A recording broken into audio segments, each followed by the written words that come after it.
Siempre he sido un fanático del terror, pero ninguna película de mi infancia dejó una marca tan profunda en mí como la siguiente. Recuerdo perfectamente cuando vi las siguientes palabras en la pantalla. Basado en hechos reales. Fue la primera vez que una historia de terror se sintió tan posible. Esta película tiene una escena, una en particular, que cambió para siempre el terror en mí. Esa escena marcó un antes y un después, y todavía siento ese escalofrío cada vez que la veo. Hoy, quiero invitarte a sumergirte conmigo en esta historia. Este es el resumen del exorcismo de Emily Rose.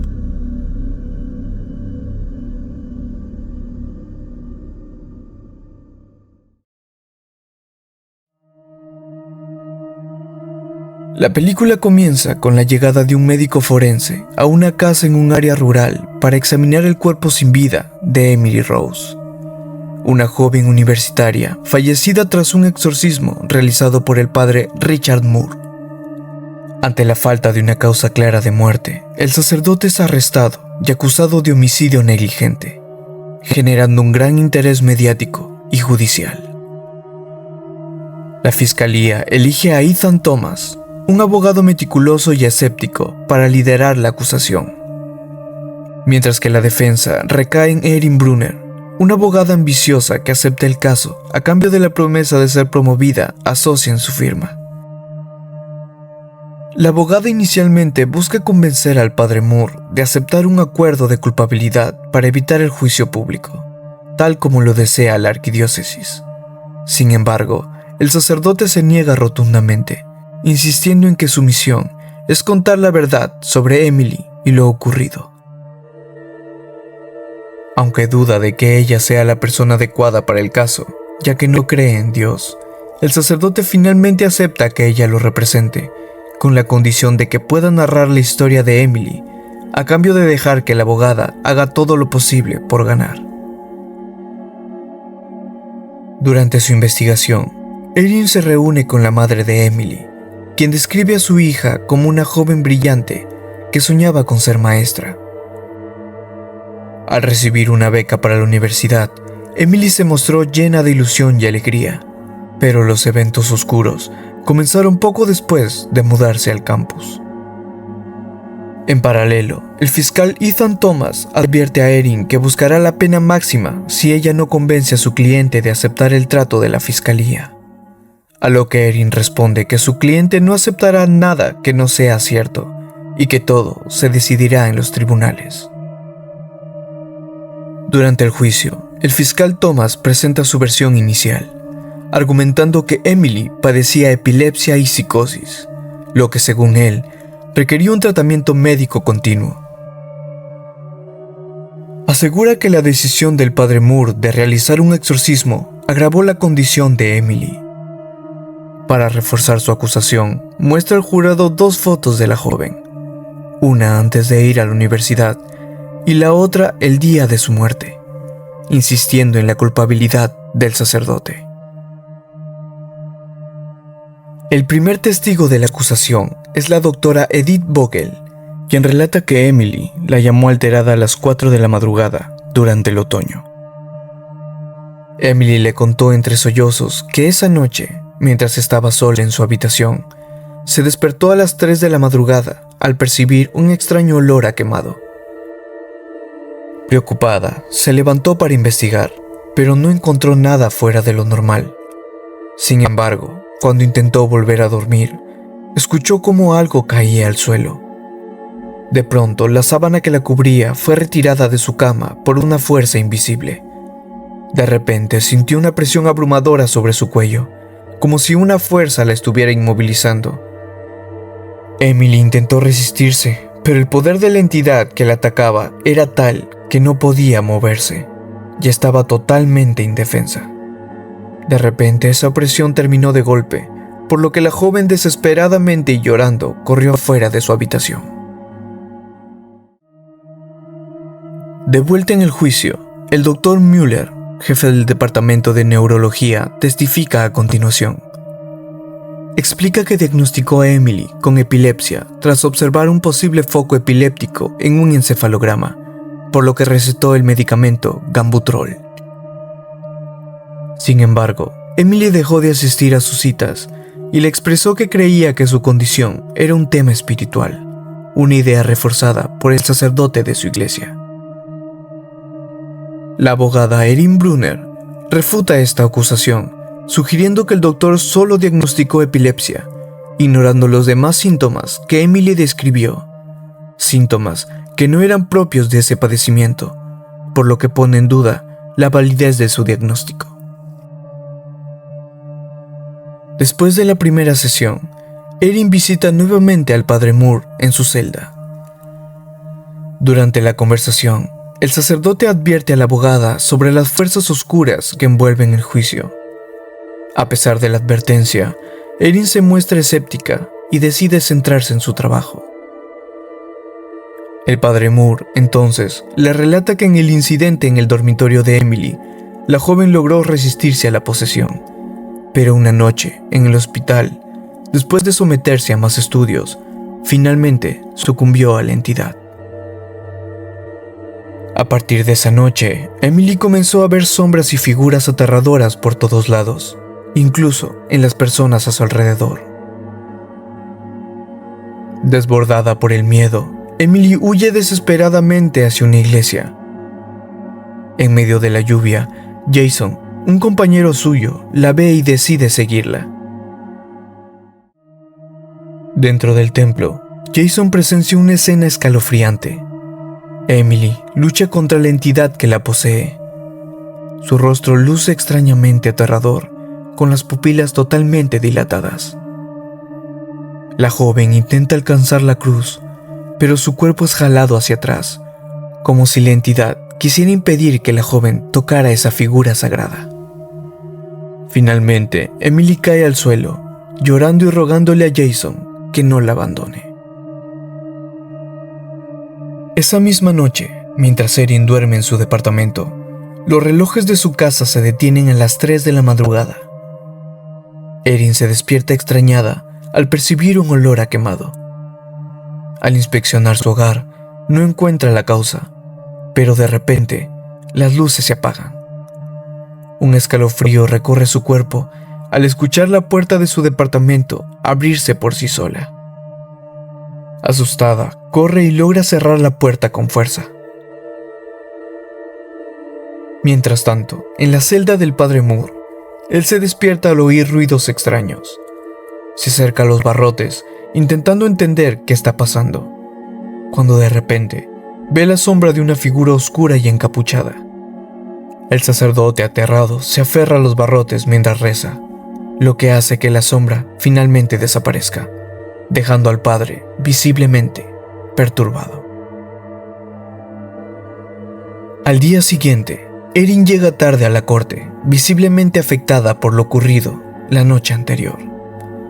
Durante esta sesión, la fiscalía presenta a un neuropsiquiatra que argumenta que Emily sufría de epilepsia psicótica, un supuesto trastorno que explicaría todos los síntomas. Según él, Emily habría sobrevivido si hubiera continuado su tratamiento médico.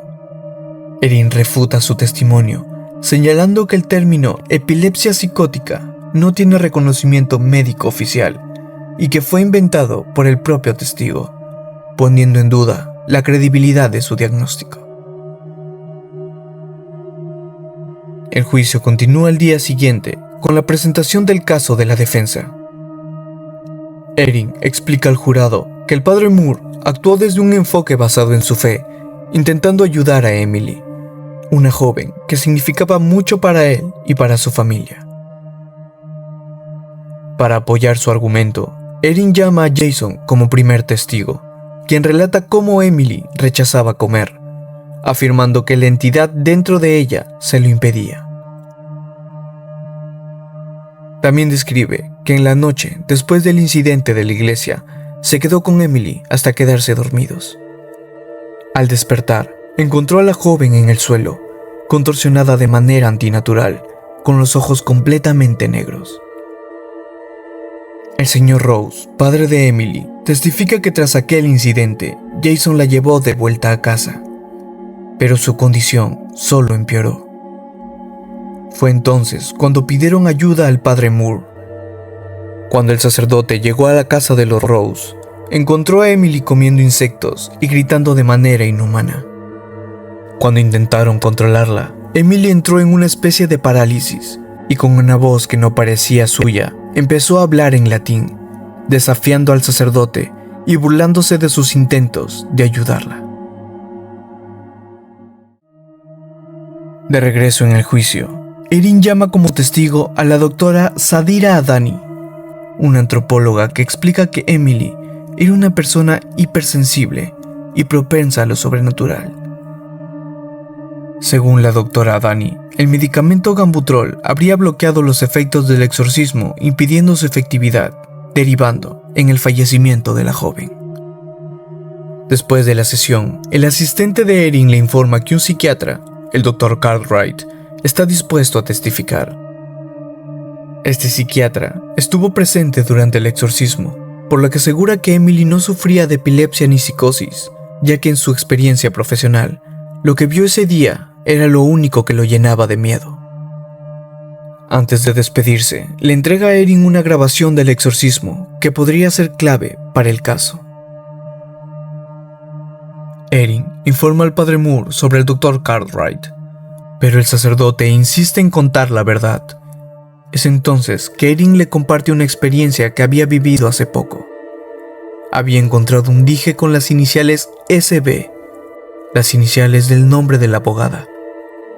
El padre Moore lo interpreta como una señal divina y le aconseja usarlo como protección. Esa noche, Erin despierta de nuevo a las 3 de la madrugada tras escuchar un ruido extraño.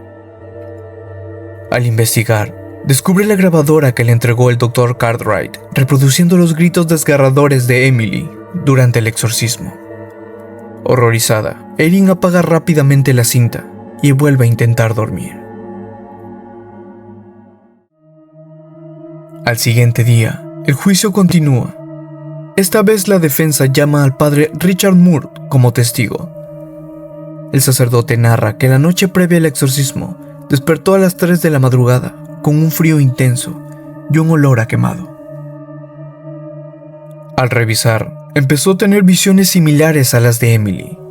El padre intentó rezar, pero asustado terminó saliendo de la iglesia, donde logró ver la misma figura oscura encapuchada, asintiendo con la cabeza a modo de reto. En el tribunal, la abogada Brunner presenta la grabadora como prueba y prosigue a pedirle al padre Moore que la reproduzca para el jurado. La grabación transporta a todos al 31 de octubre, durante el exorcismo en el cuarto de Emily. En medio de una tormenta, el padre Moore, Jason, el Dr. Cartwright y el señor Rose amarran a Emily a la cama mientras el ritual inicia. Poco a poco, la entidad se manifiesta, hablando en lenguas extrañas y mostrando una fuerza sobrenatural, incluso llegando a soltarse y a herir al señor Rose. Es en este momento en que Emily logra escapar y saltar por la ventana. Los presentes la persiguen y el exorcismo se reanuda en el granero. Mientras la lluvia y los truenos aumentan, el padre Moore sigue luchando por conseguir el nombre de la entidad. Es en este momento que llegamos a lo que, en mi opinión, es la mejor escena de la película. Frente a frente, el padre Moore ordena al demonio que diga su nombre. Una aterradora Emily con los ojos totalmente dilatados cuenta una y otra vez hasta 6 en diferentes idiomas, mientras el sacerdote sigue demandando el nombre del demonio. Es entonces cuando Emily grita que no hay solo una entidad dentro de ella. Al percatarse de esto, el padre Moore ordena que las entidades digan sus 6 nombres. Es entonces que la joven empieza a mencionar la identidad de las 6 entidades que la poseen: Caín, Nerón, Judas, Legión, Belial y por último, yo soy Lucifer, el diablo encarnado. El clímax es interrumpido cuando de pronto un caballo, asustado por la intensidad del ritual, hiera al señor Rose, obligando al padre Moore a detener el exorcismo para atender a él y a Emily, dejando el ritual incompleto. Tras escuchar la grabación, el jurado se encuentra atónito. La sesión se suspende debido a la ausencia del Dr. Cartwright. Erin y su asistente intentan buscarlo, cuando de camino a casa, la abogada lo encuentra y lo confronta por no haber asistido. Alterado y temeroso, el doctor le pide que le diga al padre Moore que admira su valentía al enfrentarse a estas fuerzas oscuras. De repente el Dr. Cartwright, asustado por algo que solo él ve, retrocede y es atropellado, muriendo instantáneamente. El jefe de Erin la reprende por la dirección del juicio y la amenaza con despedirla si el padre Moore vuelve al estrado. Desesperada, Erin visita al sacerdote para contarle sobre la muerte del Dr. Cartwright y le comunica que el caso está perdido. El padre Moore insiste en testificar y le entrega una carta de Emily pidiéndole que la lea antes de decidir. Al día siguiente, Erin, intranquila pero decidida, llama al padre Moore al estrado. El sacerdote presenta la carta de Emily, escrita un día antes de su muerte. En ella, Emily describe cómo fue llevada a su habitación luego del exorcismo, donde se quedó profundamente dormida, pero a las pocas horas despertó al oír que alguien la llamaba. La joven relata que tuvo una experiencia en la que sintió la presencia de la mismísima Virgen María, quien le ofreció la posibilidad de liberarse de su sufrimiento y descansar en paz. Sin embargo, Emily eligió quedarse para ser testigo del mal y demostrar al mundo entero que Dios no está muerto, mostrando al diablo. El testimonio impacta a los presentes, mostrando el enfrentamiento entre la fe y la ciencia. En su declaración final, el padre Moore asegura que Emily estaba poseída y que su muerte fue un sacrificio para demostrar la existencia del mal. Erin concluye su defensa argumentando que no hay pruebas irrefutables de que Emily fuera epiléptica o psicótica, dejando abierta la posibilidad de un mundo espiritual y que fue la fe en esa posibilidad lo que guió las decisiones de Emily y el padre Moore, quien hizo todo lo posible por intentar ayudar a la joven. Finalmente, el jurado determina que el padre Moore es culpable de homicidio negligente, pero recomiendan una sentencia de tiempo cumplido, entendiendo la complejidad del caso y el dolor que han enfrentado tanto la familia de Emily como el mismo sacerdote. La juez acepta la recomendación, declara entonces culpable al padre Moore y lo deja en libertad. La película termina con Erin y el padre Richard Moore frente a la tumba de Emily, reflexionando sobre su experiencia y sobre el impacto del sacrificio de Emily Rose.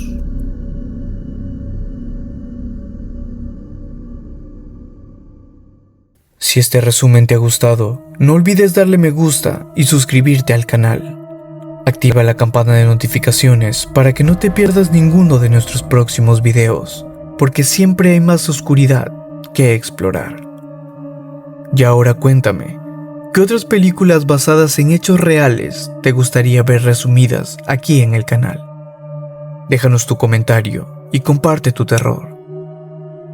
Si te has quedado con ganas de más, también puedes ver el video donde contamos la historia real que inspiró esta película, el caso de Anneliese Mitchell. Te aseguro que lo que realmente sucedió es aún más escalofriante, por lo que recuerda que muchas veces lo racional nos hace olvidar lo que se esconde tras lo inexplicable.